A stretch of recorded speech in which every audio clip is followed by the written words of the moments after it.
अस्सलाम वालेकुम जी हमारे प्यारे भाइयों, हमने हमारे इस खेत में पौधे बीजे हुए हैं जो कपास के पौधे हैं। हमने इन पौधों को बड़े अच्छे तरीके से पाला है। ये देखो कितने प्यारे लग रहे हैं, हरे भरे। जी इन पौधों में हमने हल भी चलाया और ये पौधे बहुत ज़्यादा गहरे हैं। ये देखो ये कितने ज़्यादा आपस में मिले हुए हैं, इससे इस फसल को बीमारी आ सकती है।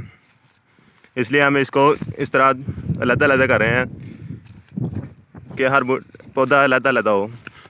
जी ये देखें, इसको इस तरह से अलग करना है। जो कमज़ोर पौधा है उसको जड़ से उखाड़ देना है और दूसरा जो पौधा है उसे रहने देना है। इससे इस पौधे की नौशनवा अच्छी होगी। इसको जब अलग-अलग कर देंगे हम इस तरह, इसके बाद इसको पानी लगाएंगे और पानी लगाने के बाद इसको खाद भी डालेंगे, जिससे इस पौधे की नौशनवा और भी अच्छी होगी। ये देखें, ये कितने ज़्यादा गहरे पौधे हैं।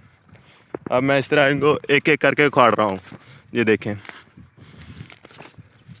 जी इसमें पहले से हल चलाया हुआ है। जी देखें, और ज़मीन थोड़ी सी खुश्क हो चुकी है, जिसकी वजह से पौधे से ये उखाड़े नहीं जा रहे।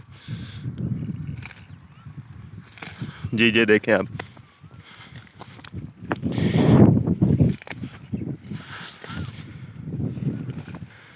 ये फसल बड़ी होगी और इससे हम कपास जो कहते हैं लोग, जिससे रूह पैदा होता है, जी वो निकालेंगे और उसको सेल करेंगे। सेल करने के बाद जो रकम आएगी वो हम अपने किसी न किसी ज़रूरत के लिए इस्तेमाल करेंगे।